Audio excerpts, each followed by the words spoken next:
And what I'm going to do right now is put my body on the line for gun safety and show you that a correctly worn seatbelt with a normal appendix carry holster and a pretty big gun isn't going to hurt you when these fire.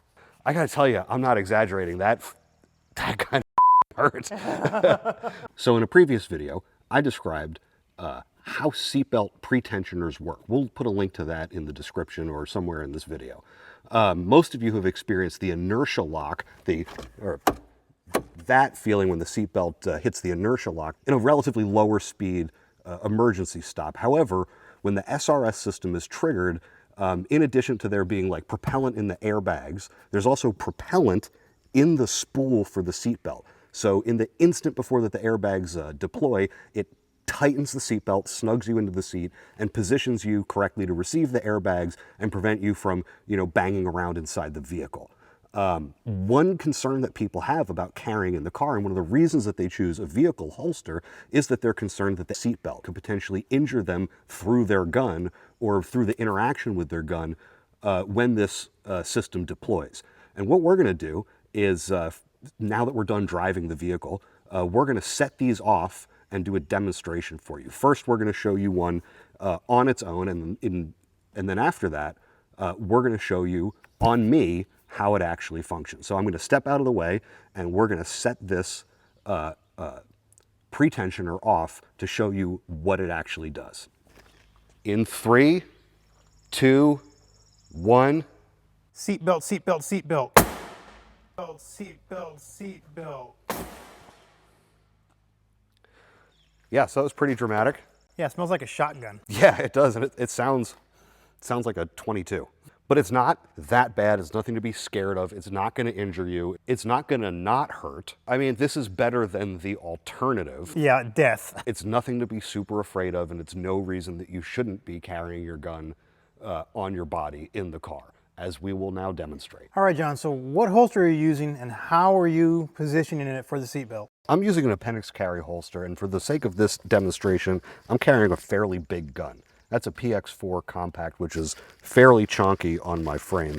And I want to make sure that we're demonstrating this with the kind of like, the biggest, practically the biggest gun I can get away with carrying. So what I'm going to do here is I'm going to fasten the seatbelt as normal, low and tight across my hips, right? Because the point of the seatbelt and the point of the pretensioner in the seatbelt is to keep you from sliding forward in the seat and kind of like sliding under the dash. And also submarining, that's what they call it. Yeah, and anyone who's watching this who's been like an EMT or a police officer or a firefighter knows what that looks like, and it's pretty gruesome. I'm sure they'll drop it in the comments about how significant the injuries they see from submarining are.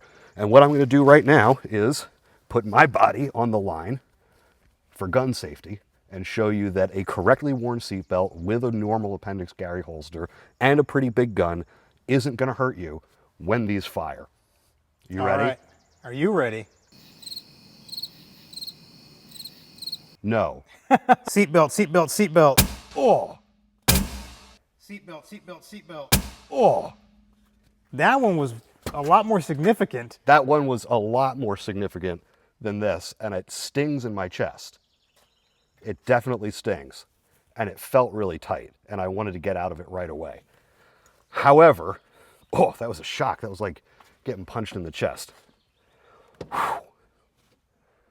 However, all of the shock that I felt was right across my chest right here. I didn't feel any of it down here in my pelvis. And now what we'll do is we'll take a look at the holster. The holster is completely intact. Nothing is broken. My optic still works. Everything seems fine here. I definitely feel like I took a punch to the chest.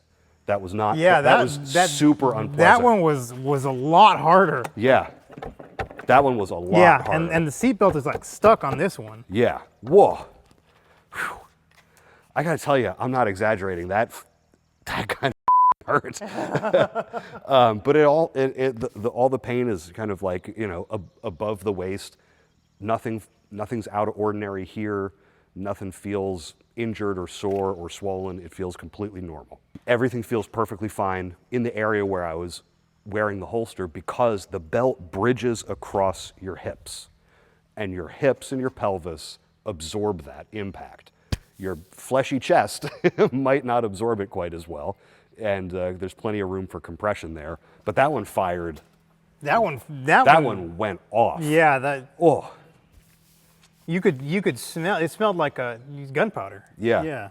It smells like the propellant, and like I definitely feel like tingling across where the belt was, and I wouldn't be surprised if I have like a bruise or a red mark. Yeah. Up here, like maybe like a little like. Where I have like a pinch, almost like going like down here too. It would have been way worse if I was skinnier. I can tell you that.